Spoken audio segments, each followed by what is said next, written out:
꽤 오랫동안 미뤄왔던 금융투자소득세와 관련된 말씀을 좀 드리도록 하겠습니다. 참 고민이 많았습니다. 소득 있는 곳에 과세 있다라는 기본적인 원리 당연합니다. 더군다나 근로소득도 열심히 땀 흘려 번 소득에 대해서도 과세를 하는데 자본소득에 대해서 과세하지 않는 게 타당하지 않습니다. 특히 그리고 금융투자소득세는 거래세를 폐지하거나 줄이는 대신에 대체해서 도입한 제도입니다. 그런 점에서 시행하는 게 맞습니다. 그리고 이것 때문에 주가가 떨어진다기보다는 사실 주가 하락의 주 원인은 정부 정책에 있습니다. 지금 증시 위기를 들여다보면 크게 4가지 정도 원인이 있습니다. 다 정부 여당 때문입니다. 첫째로 주가 조작이 만연합니다.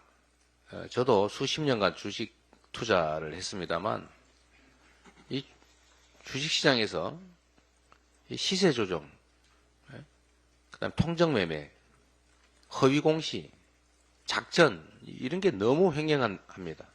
이런 시장에 누가 투자하겠습니까? 거기다가 대통령의 부인께서 대통령 부인 되기 전 일이긴 하지만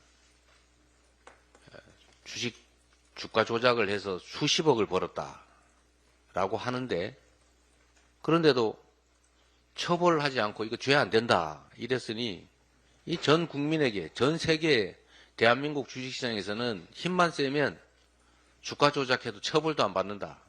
즉 매우 불공정하고 불투명한 시장이다라는 것을 광고한 것이나 마찬가지가 됐습니다. 이런 시장에 누가 투자하겠습니까? 두 번째로 우리 증시는 교과서에서 말하는 우량주 장기 투자도 매우 어렵게 됐습니다. 우량주라고 믿고 장기 투자를 하고 있었더니 대주주들이 지배권을 남용해가지고 물적 분할이니 무슨 전환사채니 이런 거 발행해서 알맹이를 쏙 다 빼먹습니다. 그런데도 아무 문제가 없다고 해요. 이 엉터리 제도 아닙니까? 순식간에 우량주가 불량주가 되니 어떻게 믿고 투자하겠어요? 또 세 번째로 이 재생에너지를 포함한 전력 문제가 정말로 심각한데 이 전력 문제 어떻게 할 건지에 대해서 아무런 대책이 없습니다. 이런 식으로 대한민국의 경제산업 정책이 완전히 실종됐습니다. 즉 경제산업의 미래가 불확실합니다. 이런 나라 기업들에 뭘 믿고 투자하겠습니까? 또 네 번째로 이것도 있습니다. 똑같은 주식인데 대한민국 주식은 다른 나라 주식보다 할인됩니다. 이유는 대한민국이 가진 특수성, 즉 분단국가이고 군사적 긴장이 있다는 것입니다. 소위 지정학적 리스크 때문에 코리아 디스카운트라고 하는 게 일상이 되어 있습니다. 그런데 지금 이 정부가 정권의 위기를 모면해 보려고 하는 것일 텐데 스스로 나서서 전쟁 위기를 조장하고 있습니다. 코리아 디스카운트를 점점 더 심화시키고 있는 것입니다. 이런 주식시장이 정상이 될 수가 없죠. 주가 떨어지는 게 너무 당연하지 않습니까?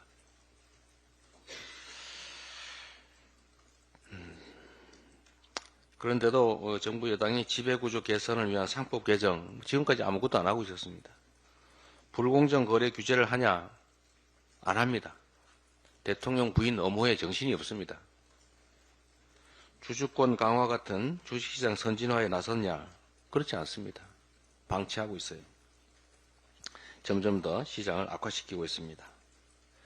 어쨌든 이런 여러 가지 원인으로 대한민국 주식시장이 전 세계 주식시장은 상승 곡선인데 유일하게 하향 곡선을 긋고 있습니다.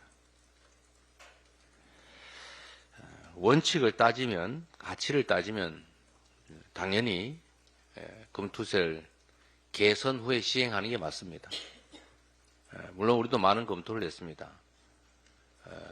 면세 한도를 5천만 원에서 1억으로 올리고 손실 이연 기간을 5년에서 10년으로 늘려서 연간 1억씩 수익이 나더라도 세금을 내지 않을 수 있도록 하는 그런 제도라든지 장기 보유에 대한 혜택이라든지 여러 제도를 고민했습니다만 그걸로는 도저히 이 현재 대한민국 증시가 가지고 있는 구조적 위험성, 구조적 취약성을 해결할 수 없다, 개선할 수 없다는 결론에 이르렀습니다. 원칙과 가치에 따르면 고통이 수반되더라도 강행하는 것이 맞겠습니다만 지금 현재 대한민국 주식시장이 너무 어렵고 또 여기에 투자하고 또 주식시장에 기대고 있는 1,500만 주식 투자자들의 입장을 고려하지 않을 수가 없어서 아쉽지만 정부 여당이 밀어붙이는 금융투자소득세 폐지에 동의하기로 했습니다.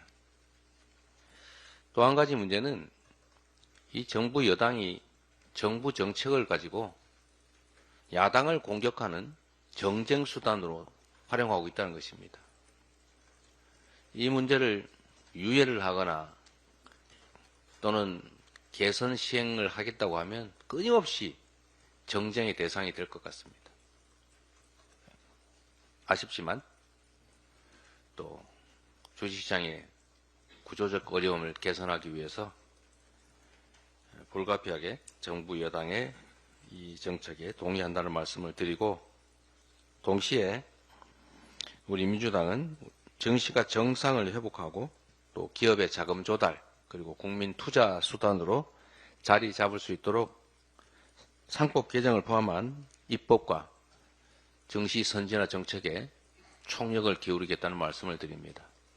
그리고 이번 정기국회 내에 말씀드렸던 그 알맹이 빼먹기 이걸 허용하는 상법 그 주주 충실 의무 조항 개정부터 우리 개선책을 시행하겠다는 말씀을 드립니다. 원내에서 잘 준비하고 계시죠? 네. 이런 결정을 할 때마다 참 갑갑하다는 생각이 듭니다. 근본적으로 자금 조달 시장으로서의 주식시장이 제자리를 잡을 수 있게 투명하고 공정한 시장으로 변화시켜야 하고 또 대주주들이 횡포를 부릴 수 없게 하고 또 산업경제정책을 충실하게 준비해서 대한민국 기업들에 대한 국제적 신뢰가 제고되도록 하고 특히 한반도의 구조적 리스크를 줄이기 위한 노력을 기울여야 하는데 완전히 반대로 가는 이 정부 정책 참 실망스럽습니다. 우리 야당의 역할도 충분했다라고 생각하지 않습니다. 좀 더 노력하겠다는 말씀을 드리고 특히 원칙과 가치를 저버렸다고 하는 우리 개혁 진보 진영의 비난, 비판 저희가 아프게 받아들이고 이 문제를 개선하기 위한 노력을 앞으로 더 하겠다는 말씀으로 이 문제에 대한 얘기는 마치도록 하겠습니다.